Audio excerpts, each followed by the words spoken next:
بسم اللہ الرحمن الرحیم۔ السلام علیکم ناظرین، آج کا ہمارا ٹاپک ہے قیام اللیل تراویح کا۔ تو جوان نے چند سوالات پوچھے ہیں، ان کا جواب مولانا نے دیا ہے۔ تھمبنیل میں آپ نے دیکھ لیا ہوگا کہ وہ کیا سوالات ہیں، تو پوری ویڈیو لازمی دیکھیے گا۔ رمضان میں قیام اللیل سوال، برائے کرم مندرجہ ذیل سوالات کے جواب عنایت فرمائیں۔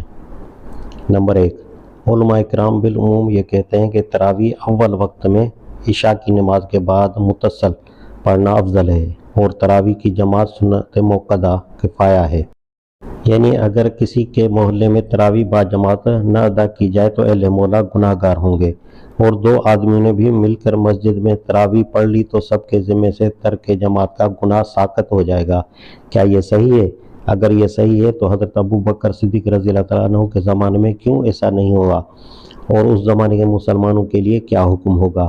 کیا وہ سب تراویح با جماعت نہ پڑھنے کی وجہ سے گناہ گار تھے؟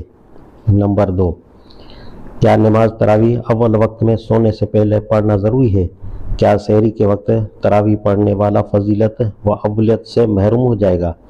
اگر محروم ہو جائے گا تو حضرت سیدنا حضرت عمر فاروق رضی اللہ تعالیٰ عنہ کے اس ارشاد کا کیا مطلب ہے کہ التی تنامون عنہا افضل من التی تقومون؟ نمبر 3، کیا رمضان میں نماز تہجد سے تراویح افضل ہے؟ اگر ایک آدمی رمضان میں عشاء نماز پڑھ کر سو رہے اور تراویح پڑھے بغیر رات کو تہجد پڑھے، جبکہ تہجد کے لیے خود قرآن مجید میں صراحتاً ترغیب دلائی گئی ہے اور تراویح کو یہ مقام حاصل نہیں، تو اس کے لیے کوئی گناہ تو لازم نہ آئے گا۔ واضح ہے کہ تراویح اور تہجد دونوں کو نبھانا مشکل ہے۔ نمبر 4، کیا تراویح کے بعد وتر بھی جماعت سے پڑھنی چاہیے، یا ایسا بھی ہو سکتا ہے کہ تراویح سے پہلے وتر پڑھ لے اور رات کے آخری حصے میں تراویح ادا کرے؟ نمبر 5، تراویح کی تعداد رکعت کیا ہے؟ کیا صحیح احادیث میں 8، 20، 38 یا 40 رکعت نبی صلی اللہ علیہ وسلم سے ثابت ہیں؟ نمبر 6، کیا کسی صحابی کو یہ حق حاصل ہے کہ نبی صلی اللہ علیہ وسلم جس چیز کو یہ کہہ کر رد کر دیں کہ میں تمہیں مسلسل دیکھ رہا تھا یہ کرتے ہوئے، پھر مجھے ڈر ہوا کہ کہیں یہ تم پر فرض نہ ہو جائے، اگر تم پر فرض کر دی گئی تو تم قیام نہ کر سکو گے، پس اے لوگوں نماز پڑھو، بے شک آدمی کی فرض نماز کے علاوہ باقی نماز گھر پڑھنا بہتر ہے، تو وہ اسے پھر باقاعدہ جماعت کے ساتھ مساجد میں جاری کرے۔ جواب، تراویح کے بارے میں جو کچھ مجھے معلوم ہے اس کا خلاصہ یہ ہے۔ نمبر 1، نبی صلی اللہ علیہ وسلم دوسرے زمانوں کی بنسبت رمضان کے زمانے میں قیام اللیل کے لیے زیادہ ترغیب دیا کرتے تھے، جس سے صاف معلوم ہوتا ہے کہ یہ چیز آپ صلی اللہ علیہ وسلم کو بہت محبوب تھی۔ نمبر 2، صحیح روایات سے ثابت ہے کہ حضور صلی اللہ علیہ وسلم نے ایک مرتبہ رمضان المبارک میں 3 رات نماز تراویح جماعت کے ساتھ پڑھائی، اور پھر یہ فرما کر اسے چھوڑ دیا کہ مجھے اندیشہ ہے کہ کہیں یہ تم پر فرض نہ ہو جائے۔ اس سے ثابت ہوتا ہے کہ تراویح میں جماعت مسنون ہے۔ اس سے یہ بھی ثابت ہوتا ہے کہ تراویح فرض کے درجے میں نہیں ہے۔ اس سے یہ بھی ثابت ہوتا ہے کہ حضور صلی اللہ علیہ وسلم چاہتے تھے کہ لوگ ایک پسندیدہ سنت کے طور پر تراویح پڑھتے رہیں، مگر بالکل فرض کی طرح لازم نہ سمجھ لیں۔ نمبر 3، تمام روایات کو جمع کرنے سے جو چیز حقیقت سے قریب تر معلوم ہوتی ہے وہ یہ ہے کہ حضور صلی اللہ علیہ وسلم نے خود جماعت کے ساتھ رمضان میں جو نماز پڑھائی وہ اول وقت تھی نہ کہ آخر وقت میں، اور وہ 8 رکعتیں تھیں نہ کہ 20، اگرچہ ایک روایت میں 20 کی بھی ہے مگر وہ 8 والی روایت کی بنسبت ضعیف ہے۔ اور یہ کہ لوگ حضور صلی اللہ علیہ وسلم کے پیچھے جماعت کے ساتھ نماز پڑھنے کے بعد واپس جا کر اپنے طور پر مزید کچھ رکعتیں بھی پڑھتے تھے۔ وہ مزید رکعتیں کتنی ہوتی تھیں اس بارے میں کوئی واضح بات نہیں ملتی، لیکن بعد میں جو حضرت عمر رضی اللہ تعالیٰ عنہ نے 20 رکعتیں پڑھنے کا طریقہ رائج کیا اور تمام صحابہ رضی اللہ تعالیٰ علیہ اجمعین نے اس سے اتفاق کیا، اس سے یہی بات سمجھ میں آتی ہے کہ وہ زائد رکعتیں 12 ہوتی تھیں۔ نمبر 4، حضور صلی اللہ علیہ وسلم کے زمانے سے لے کر حضرت عمر رضی اللہ تعالیٰ عنہ کے ابتدائی زمانے تک باقاعدہ ایک جماعت میں سب لوگوں کے تراویح پڑھنے کا کوئی طریقہ رائج نہ تھا، بلکہ لوگ یا تو اپنے اپنے گھروں میں پڑھتے تھے یا مسجد میں متفرق طور پر چھوٹی چھوٹی جماعتوں کی شکل میں پڑھا کرتے تھے۔ حضرت عمر رضی اللہ تعالیٰ عنہ نے جو کچھ کیا وہ صرف یہ تھا کہ اس تفرق کو دور کر کے سب لوگوں کو ایک جماعت کی شکل میں نماز پڑھنے کا حکم دے دیا۔ اس کے لیے حضرت عمر رضی اللہ تعالیٰ عنہ کے پاس یہ حجت موجود تھی کہ حضور صلی اللہ علیہ وسلم نے خود 3 بار جماعت کے ساتھ تراویح پڑھائی تھی، اس لیے اس فعل کو بدعت نہیں کہا جا سکتا۔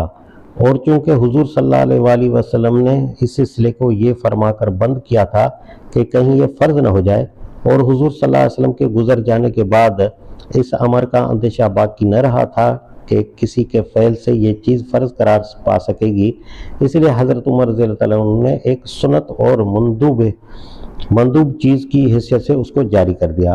یہ حضرت عمر رضی اللہ تعالیٰ عنہ کے تفقہ کی بہترین مثالوں میں سے ایک ہے کہ انہوں نے شارع کے منشا کو ٹھیک سمجھا اور امت میں ایک صحیح طریقے کو راج فرما دیا۔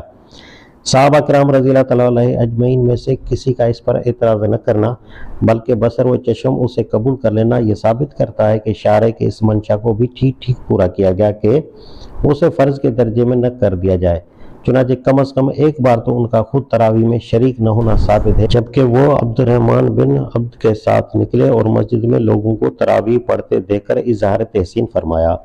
نمبر 5، حضرت عمر رضی اللہ تعالیٰ عنہ کے زمانے میں جب باقاعدہ جماعت کے ساتھ تراویح پڑھنے کا سلسلہ شروع ہوا تو بالاتفاق صحابہ 20 رکعتیں پڑھی جاتی تھیں، اور اسی کی پیروی حضرت عثمان رضی اللہ تعالیٰ عنہ اور حضرت علی رضی اللہ تعالیٰ عنہ کے زمانے میں بھی ہوئی۔ تینوں خلفاء کا اس پر اتفاق اور پھر صحابہ کا اس میں اختلاف نہ کرنا یہ ثابت کرتا ہے کہ نبی صلی اللہ علیہ وسلم کے عہد سے لوگ تراویح کی 20 ہی رکعتوں کے عادی تھے۔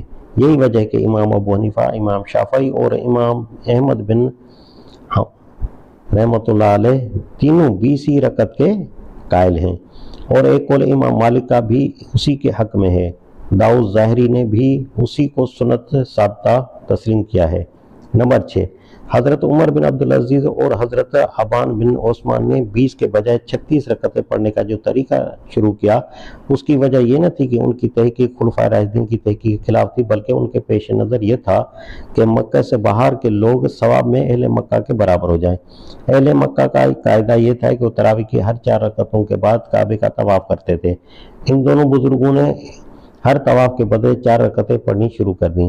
یہ طریقہ چونکہ اہل مدینہ میں رائج تھا اور امام مالک اہل مدینہ کے عمل کو پسند سمجھتے تھے، اس لیے انہوں نے بعد میں 20 کے بجائے 36 کے حق میں فتویٰ دیا۔ نمبر 7، علماء جس بنا پر یہ کہتے ہیں کہ جس بستی یا محلے میں سرے سے نماز تراویح باجماعت ادا ہی نہ کی جائے اس کے سب لوگ گناہ گار ہیں، وہ یہ ہے کہ تراویح ایک سنت الاسلام ہے جو عہد خلافت راشدہ سے تمام امت میں جاری ہے۔ ایسے ایک اسلامی طریقے کو چھوڑ دینا اور بستی کے سارے ہی مسلمانوں کا مل کر چھوڑ دینا دین سے ایک عام بے پرواہی کی علامت ہے، جس کو گوارا کر لیا جائے تو رفتہ رفتہ وہاں سے تمام اسلامی طریقوں کے مٹ جانے کا اندیشہ ہے۔ اس پر جو معارضہ آپ نے کیا ہے اس کا جواب اوپر نمبر 4 میں گزر چکا ہے۔ نمبر 8، اس امر میں اختلاف ہے کہ تراویح کے لیے افضل وقت کون سا ہے، عشاء کا وقت یا تہجد کا۔ دلائل دونوں کے حق میں ہیں، مگر زیادہ تر رجحان آخر وقت ہی کی طرف ہے۔ البتہ اول وقت کی ترجیح کے لیے یہ بات بہت وزنی ہے کہ مسلمان بحیثیت مجموعی اول وقت ہی کی تراویح پڑھ سکتے ہیں۔ آخر وقت اختیار کرنے کی صورت میں امت کے سواد اعظم کا اس ثواب سے محروم رہ جانا ایک بڑا نقصان ہے، اور اگر چند صلحاء آخر وقت کی فضیلت سے مستفید ہونے کی خاطر اول وقت کی جماعت میں شریک نہ ہوں تو اس سے یہ اندیشہ ہے کہ عوام الناس یا تو ان صلحاء سے بدگمان ہوں یا ان کے عدم شرکت کی وجہ سے خود ہی تراویح چھوڑ بیٹھیں، یا پھر ان صلحاء کو اپنی تہجد خوانی کا ڈھنڈورا پیٹنے پر مجبور ہونا پڑے۔ تو ناظرین دیکھ لیا آپ نے پورا جواب مولانا کا۔ اللہ تعالیٰ ہمیں عمل کی توفیق عطا فرمائے۔